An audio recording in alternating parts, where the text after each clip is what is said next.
بعض شیعہ علماء کا موقف ہے کہ حضرت ابو ہریرہ رضی اللہ تعالیٰ عنہ دشمن اہل بیت تھے، نعوذ باللہ۔ ان کے اس دعوے میں کہاں تک حقیقت ہے وضاحت فرما دیں۔ ان کے دعوے میں کوئی حقیقت نہیں ہے، یہ اسی طرح کے دعوے ہیں جس طرح سنی علماء شیعہ کے بارے میں کلیم کر دیتے ہیں، اسی طرح کے ظاہر ہے کہ ان کے علماء اہل سنت کے بارے میں یہ دعوے کلیم کر دیتے ہیں، چند ایک سطحی باتیں سن کے تو ایک رائے قائم کر دیتے ہیں۔ میرا پچھلی دفعہ ایک کلپ بھی یوٹیوب کے اوپر چڑھا ہے، ابو ہریرہ رضی اللہ تعالیٰ عنہ سے زیادہ احادیث کیوں ہیں، اس کے حوالے سے میں نے کچھ ٹیکنیکل ڈسکشن کی ہیں، اور جس میں اہل تشیع کی طرف سے اعتراض تھا کہ مولا علی سے اتنی حدیثیں نہیں ہیں تو حضرت ابو ہریرہ سے کیوں ہیں۔ آج میں اس ڈیٹیل میں نہیں جاؤں گا، میں اسی ٹاپک کو ڈسکس کرتا ہوں کہ سیدنا ابو ہریرہ رضی اللہ تعالیٰ عنہ سے بڑھ کر کوئی محب اہل بیت ہے ہی نہیں تھا۔ میں اس کو ٹیکنیکلی پروف کروں گا اہل سنت کی کتابوں سے، فی البدی جتنی مجھے باتیں یاد ہیں، ظاہر ہے میں نے کوئی لکھی ہوئی چیز تو نہیں ہوتی ہے، جو میرے دماغ میں آئے گی میں انشاءاللہ اس کو ڈسکس کروں گا۔ پہلے تو میں سیدنا ابو ہریرہ کے حوالے سے ایک کلیریفیکیشن دے دوں کہ یہ بات ٹھیک ہے کہ سیدنا عمر رضی اللہ تعالیٰ عنہ نے اپنے مبارک دور میں ان پہ احادیث بیان کرنے کے اعتبار سے سختی کی ہوئی تھی، اور اس کے پیچھے یہ ریزن نہیں تھی کہ وہ حدیثیں گھڑتے تھے نعوذ باللہ، بلکہ یہ تھی کہ سیدنا عمر کا موقف یہ تھا کہ لوگوں کو قرآن کی طرف بلایا جائے، حدیثوں کو سیکنڈ پرائورٹی پہ رکھا جائے، جو میرا آج بھی موقف ہے۔ میں تو کہتا ہوں درس قرآن ہی ہونا چاہیے، ہمارا کبھی درس حدیث نہیں ہوا، درس قرآن ہوتا ہے اس کے ذیل میں آپ حدیثیں بیان کریں، کیونکہ ہماری ٹیکسٹ بک تو قرآن ہے، حدیث تو ذیل میں بیان ہوگی۔ وَأُوحِيَ إِلَيَّ هَذَا الْقُرْآنُ لِأُنذِرَكُم بِهِ وَمَن بَلَغَ، اے نبی علیہ السلام فرما دیجئے قرآن مجھے اس لیے وحی کیا گیا، اس کے ذریعے میں تمہیں بھی تبلیغ کر دوں، جس تک یہ قرآن پہنچ جائے وہ بھی اسی کے ذریعے تبلیغ کرے۔ سورۃ الانعام آیت نمبر 19 ہے یہ۔ تو سیدنا ابو ہریرہ پہ اس حوالے سے سیدنا عمر گرفت کرتے تھے، اور اس کو نیگیٹو سائڈ کے اوپر نہیں لے کے جانا چاہیے۔ دوسرا، سیدنا ابو ہریرہ رضی اللہ تعالیٰ کے بارے میں صحیح مسلم میں حدیث موجود ہے کہ ابو ہریرہ کہتے ہیں کہ میرے بارے میں اور میری والدہ کے بارے میں نبی علیہ السلام نے دعا کی تھی کہ اے اللہ جتنے مومن ہیں وہ ابو ہریرہ اور اس کی ماں سے محبت رکھیں، اور مومنین کی محبت ابو ہریرہ اور ان کی ماں کے دل میں داخل کر دیں۔ ابو ہریرہ کی جو والدہ تھی نبی علیہ السلام کو گالیاں دیتی تھی، کافرہ تھی، حضرت ابو ہریرہ بار بار شکایت کرتے تھے۔ یہ صحیح مسلم میں حضرت ابو ہریرہ والے چیپٹر میں پوری حدیث موجود ہے۔ ایک دن کا یا رسول اللہ بس صبر کا پیمانہ لبریز ہو چکا، مجھ سے اب برداشت نہیں ہوتا، آپ دعا کر دیجئے۔ نبی علیہ السلام نے دعا کے لیے ہاتھ اٹھائے، حضرت ابو ہریرہ کہتے ہیں میں نے وہاں سے دڑکی لگا دی، میں نے کہا دیکھتا ہوں کہ دعا کتنی جلدی قبول ہوتی ہے۔ کہتے ہیں گھر پہنچا، دروازہ بند، دروازہ کھٹکھٹایا تو اماں نے کہا باہر ہی رہ، میں غسل کر رہی ہوں۔ غسل کر کے باہر آئی، مجھے لے جاؤ نبی علیہ السلام کے پاس، کلمہ پڑھ لیا، اور وہاں نبی علیہ السلام نے دعا کیا اللہ ابو ہریرہ اور ان کی ماں کی محبت تمام مومنین کے دلوں میں ڈال، اور مومنین کی محبت ان دونوں کے دلوں میں ڈال۔ جیسا کہ صحیح مسلم میں حدیث ہے کتاب الایمان میں 240 نمبر کہ علی سے محبت نہیں رکھے گا مگر مومن، اور علی سے بغض نہیں رکھے گا مگر منافق۔ تو مولا علی کے بارے میں بھی حدیث موجود ہے، وہ ذرا زیادہ ایلیبریٹ ہے، اس میں بغض والا ذکر بھی ہے، اس میں صرف محبت کا ذکر ہے۔ تو اس لیے سیدنا ابو ہریرہ رضی اللہ تعالیٰ کے اوپر جتنے حملے منکرین حدیث کرتے ہیں یا رافضیوں کی طرف سے ہوتے ہیں، ان کو میں یعنی دعوت اصلاح دوں گا کہ وہ اپنے ایمان کی فکر اس حوالے سے کریں۔ باقی یہ بالکل جھوٹا الزام ہے کہ سیدنا ابو ہریرہ جو ہے وہ بغض اہل بیت رکھنے والے تھے۔ اہل بیت کی شان میں جتنی کرٹیکل حدیثیں ہیں وہ حضرت ابو ہریرہ سے ہیں رضی اللہ تعالیٰ عنہ۔ مثلا صحیح مسلم میں ایک حدیث ہے حضرت علی کے فضائل والے چیپٹر میں، یہ میرا جو ریسرچ پیپر ہے اس کے اندر یہ ساری حدیثیں آلموسٹ آپ کو مل جائیں گی۔ یہ چلے بائی چانس میری ٹیبل پہ پڑا بھی ہوا ہے، اب میں نمبر تو اس میں بتاؤں گا تو ٹائم زیادہ لگ جائے گا، بل یہ ریسرچ پیپر ان کو دکھا دیں فرحان صاحب۔ یہ میرا ریسرچ پیپر ہے، عربی میں بھی، اردو میں بھی، انگلش میں بھی، ہندی میں بھی، ہماری ویب سائٹ اہل سنت پاک .com پہ واقعہ کربلا کا حقیقی پس منظر 72 صحیح الاسناد احادیث کی روشنی میں، جس میں اہل سنت کی مین سٹریم کی کتابیں بخاری، مسلم، ابو داؤد، ترمذی، نسائی، ابن ماجہ اور باقی کتابوں سے، اور مور دین 70% احادیث بخاری اور مسلم سے ہیں۔ کل 200 روایتیں میں نے واقعہ کربلا کے حوالے سے جمع کی ہیں۔ اس میں جو مولا علی علیہ السلام کی شان میں جو میں نے ایک چیپٹر باندھا ہے وہ میں آپ کو حدیث کا نمبر اب بتا ہی دیتا ہوں، بائی چانس میں نے کھول ہی لیا ہے۔ ہاں یہ حدیث جو ہے وہ صحیح بخاری کے اندر موجود ہے 3701، اور مسلم شریف کا جو طریق ہے نا، دو طرق ہیں، 6222 اور 6223، یعنی 6222 اور 6223، یہ حضرت ابو ہریرہ سے ہے۔ اتنی کریٹیکل حدیث مولا علی کی شان میں۔ حضرت ابو ہریرہ رضی اللہ تعالیٰ عنہ کہتے ہیں کہ نبی علیہ السلام نے غزوہ خیبر کے دن ارشاد فرمایا آج میں اس شخص کے ہاتھ میں جھنڈا دوں گا جو اللہ اور اس کے رسول سے محبت کرتا ہے اور اللہ اور اس کا رسول اس سے محبت کرتے ہیں۔ اور حضرت ابو ہریرہ کہتے ہیں، حضرت ابو ہریرہ اسپیشلی اس حدیث کے ساتھ، ابو ہریرہ کہتے ہیں کہ میں نے عمر بن خطاب سے سنا کہ وہ کہا کرتے تھے کہ مجھے اس دن سے پہلے کبھی بھی یہ تمنا نہیں ہوئی کہ نبی علیہ السلام میرے سپرد کوئی قیادت کریں سوائے غزوہ خیبر کے۔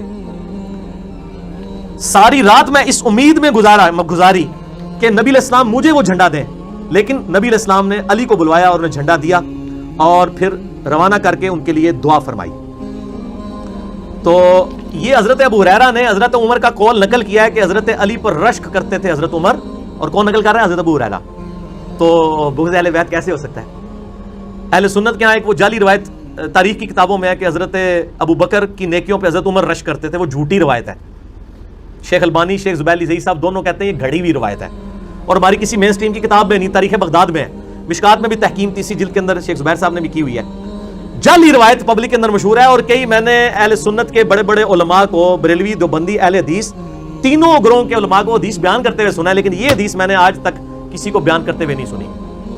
میرے بعد کسی نے بیان کر دی جو مسلم شریف میں ہے کہ حضرت عمر کہتے ہیں مجھے علی پر رشک ہوگا، اور ابو بکر پہ رشک والی کہ جی وہ ایک رات کی نیکیاں لے لے اور وہ مجھے غار ثور کی نیکیاں، ایک رات کی نیکی دے کے پوری زندگی کی نیکیاں لے لے، جھوٹی روایت وہ مشہور کی ہوئی ہے. تو حضرت ابو ہریرہ میں کوئی بغض اہل بیت نہیں تھا. اچھا، اسی طریقے سے وہ مسند احمد میں ایک حدیث ہے کہ نبی علیہ السلام نماز پڑھ رہے تھے تو سیدنا حسن و حسین جو ہے نبی علیہ السلام کے کندھے پہ سوار ہو گئے اور آپ علیہ السلام نے سجدہ لمبا کر دیا. یہ حدیث جو ہے یہ حضرت ابو ہریرہ راوی ہیں اس حدیث کی. اور سب سے کریٹیکل حدیث سیدنا حسن و حسین کے بارے میں جو کسی اور صحابی سے نہیں ہے، وہ ہے حضرت ابو ہریرہ سے ہے. اب یہ بائی چانس یہ کھلا ہوا ہے تو میں اس میں ہاں یہ دیکھیں کرامت مل گئی ہے. سیدنا ابو ہریرہ المستدرک الحاکم میں 4777 نمبر حدیث ہے. شیخ البانی نے بھی صحیح کہا، شیخ زبیر علی زئی نے بھی صحیح کہا، امام حاکم، امام ذہبی نے بھی صحیح کہا کہ حضرت ابو ہریرہ کہتے ہیں کہ نبی علیہ السلام ہمارے پاس اس حال میں تشریف لائے کہ ایک کندھے پر حسن اور دوسرے پہ حسین کو سوار کیا اور باری باری دونوں کو چوم رہے تھے.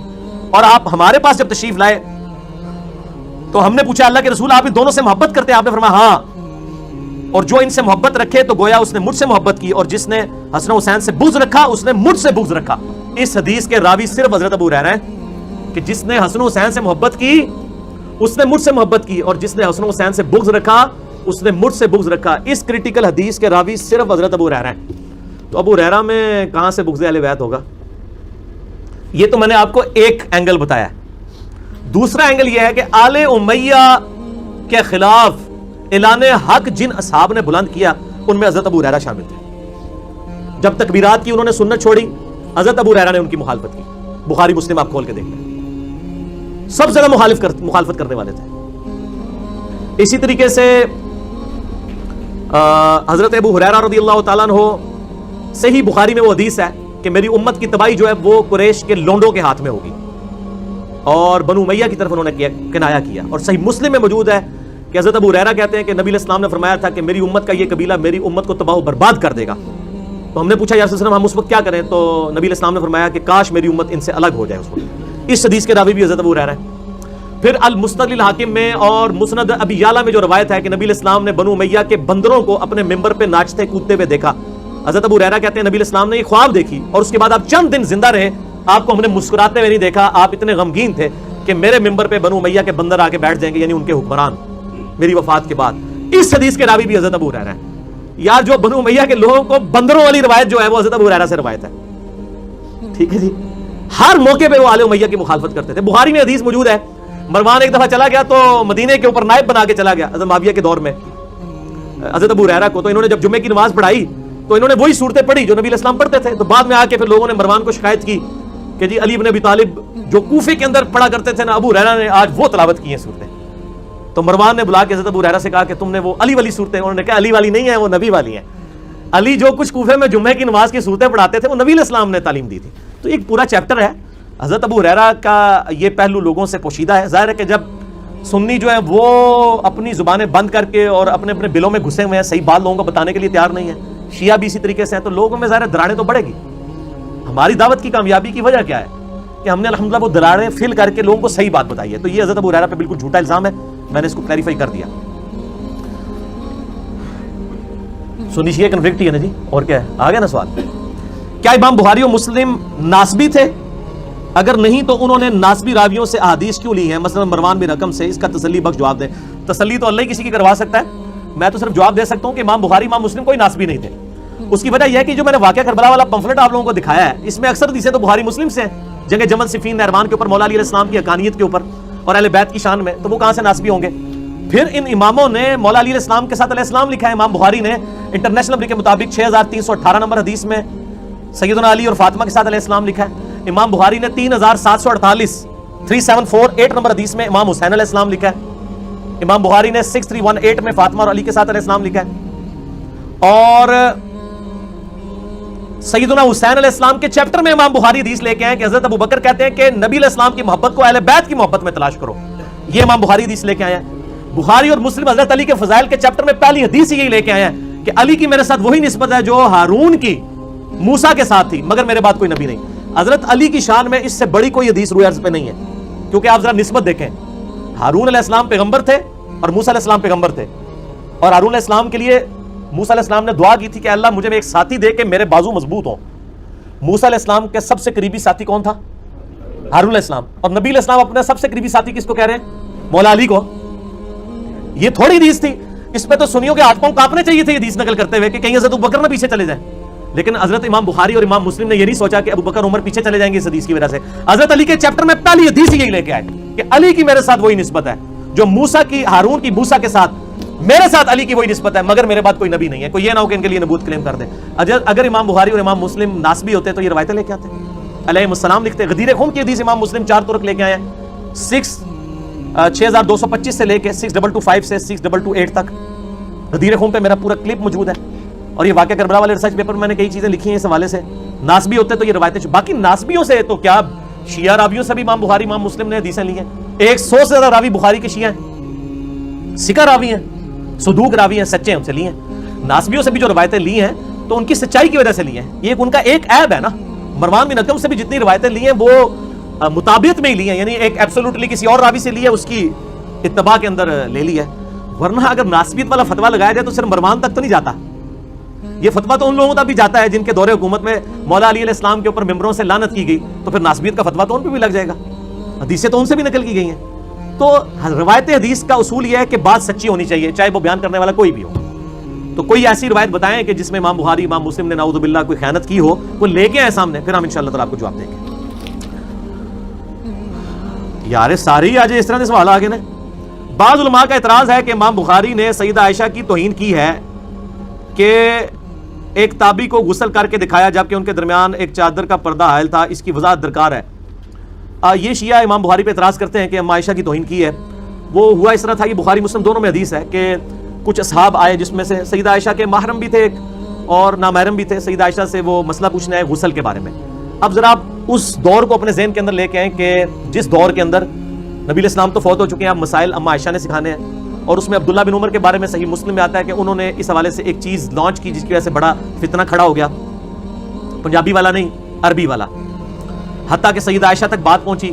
سیدنا ابن عمر یہ فتویٰ دیتے تھے کہ جو عورت جنبی ہے وہ اپنی چٹیا کھول کے غسل کرے گی، جبکہ اماں عائشہ کہتی ہیں کہ نبی علیہ السلام نے فرمایا کہ عورت حیض کے بعد جو غسل کرے گی وہ تو چٹیا کھول کے کرے گی، لیکن جنبی عورت چٹیا نہیں کھولے گی، بس سر کے اوپر پانی بہا لے گی جتنا بھی گیلا ہو جائے، اتنے تردد میں نہ اس کو ڈالا جائے۔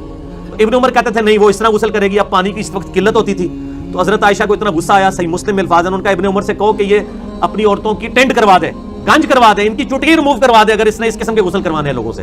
اب جب اس قسم کے اختلافات پیدا ہو جائیں، اس دوران کچھ تابعین اماں عائشہ سے پوچھنے آئے کہ بھئی غسل میں، ایک تابعی کہتا ہے دیکھیں جی میرا کتنے چھترے بڑے بڑے سر کے بال ہیں بڑے بڑے، یہ تو اتنے کم پانی سے تو میں غسل نہیں کر سکتا، میں کیسے غسل کروں گا؟ انہوں نے کہا بیٹا نبی علیہ السلام کے بال تیرے سے بھی زیادہ گھنے تھے اور وہ اتنے پانی سے غسل کر لیتے تھے۔ پھر سیدہ عائشہ نے کیا کیا کہ ایک بالٹی لی جس میں انہوں نے غسل کے لیے پانی لیا، اس کے بعد وہ اٹیچ باتھ میں چلی گئی۔ اس زمانے میں اٹیچ باتھ اس طرح کے تو نہیں ہوتے تھے، چادروں کے ذریعے۔ آج بھی آپ رائے ونڈ میں چلے جائیں تو وہاں پہ جتنے بھی باتھ روم بنے ہوتے ہیں، یہ ملتان اجتماع عدالت اسلامی والوں کے، اب نہیں مجھے پتا، پہلے تو یہ تھا جب تک ہم جاتے رہے، تو وہ موٹی چادروں کے ذاتی باتھ روم بنائے ہوتے تھے، یہ نہیں ہوتا تھا کہ اس میں سے کوئی نظر آ رہا ہوتا ہے اندر سے، موٹی چادر ہو یا دیوار ہو، تو اس زمانے میں تو یہی کچھ کیا جاتا تھا۔ تو سیدہ عائشہ نے اس کا وہم نکالنے کے لیے، مثلا اگر کوئی کہے جی ایک بالٹی میں غسل نہیں ہوتا، تو میں آپ کے سامنے ایک بالٹی بھروں اور میں اٹیچ باتھ میں کہوں گا یہ دیکھو میں یہ ایک ہی بالٹی اندر لے کے جا رہا ہوں، میں اسی سے نہا کے آؤں گا، اور میں باہر آ کے کہوں گا دیکھو میں نے غسل کر لیا، تم کس طرح کہتے ہو غسل نہیں ہوتا؟ عورت کے بال تو زیادہ ہی ہوتے ہیں نمبر سے۔ تو سیدہ عائشہ نے بھی وہ پردے میں نہیں مراد کے دیکھ رہی تھی، وہ پردہ کہتے نہیں پردہ حائل تھا، وہ اٹیچ بات تھا، تو اس میں کوئی بے پردگی والی بات ہی نہیں تھی، ان کا وہم نکالنے کے لیے۔ اس میں کون سی توحید ہے اماں عائشہ رضی اللہ تعالیٰ عنہا کی؟ ٹھیک ہے، تو اس میں کوئی امام بخاری نے نہیں، بلکہ انہوں نے ایک حق بات جو ہے وہ لوگوں تک پہنچائی۔ امام بخاری رحمہ اللہ نے اماں عائشہ سے نقل کیا کہ نبی علیہ السلام حالت حیض میں بھی اپنی بیویوں سے مباشرت کرتے تھے۔ منکرین حدیث کے اس اعتراض کا جواب مرمت فرمائے۔ اس میں میرا آلریڈی کلپ ہے منکرین حدیث کا صحیح بخاری پہ حملہ، میں نے بتایا کہ بخاری مسلم میں موجود ہے کہ اماں عائشہ نے خود کلیئر کیا کہ مباشرت سے مراد انٹر کورس نہیں ہے، بلکہ بخاری مسلم کے الفاظ ہے کہ نبی علیہ السلام نے حالت حیض میں جب اپنی بیویوں سے صحبت کرنی ہوتی تو آپ صلی اللہ علیہ وآلہ وسلم ان کو حکم دیتے کہ وہ ناف سے لے کر گھٹنے کے نیچے تک ایک مضبوط کپڑے سے اپنے آپ کو باندھ لیں، پھر باقی جسم کے ساتھ وہ ان کے ساتھ مباشرت کرتے تھے، یعنی انٹر کورس کے بغیر۔ تو وہ کہتے ہیں جی قرآن میں آیا کہ حالت حیض میں جو ہے عورتوں کے ساتھ انٹر کورس نہیں کرنا. یہ تو اماں عائشہ کی بڑی مہربانی ہے کہ امت تک یہ پیغام پہنچا دیا کہ یہ فرسودہ نظام ہے کہ عورت کوئی ناپاک ہو جاتی ہے. حتیٰ کہ بخاری مسلم میں حدیث ہے اماں عائشہ کہتی ہیں کہ نبی علیہ السلام حالت حیض میں میری گود میں سر رکھ کے قرآن پڑھ لیا کرتے تھے. ایک دن آپ اعتکاف بیٹھے تھے تو مجھے کہا کہ بسترا پکڑا دو, بخاری مسلم کے الفاظ ہیں. تو اماں عائشہ کہتی ہیں کہ میں نے کہا کہ میں تو حیض سے ہوں. تو آپ نے فرمایا حیض تیرے ہاتھوں میں تو نہیں گھس گیا, پکڑا. یہاں تو لوگ کہہ رہے ہوتے ہیں جی حیض والی عورت جو ہے وہ وضو نہ کرے تو وہ آٹا نہیں گوندھ سکتی, بچے کو دودھ نہیں پلا سکتی. پتہ نہیں کتنی کتنی قسم کی جھوٹی باتیں جو ہے وہ پبلک کے اندر مشہور کی ہوتی ہیں. یہ بالکل جھوٹ ہے جو الزامات لگائے گئے ہیں امام بخاری امام مسلم کے اوپر.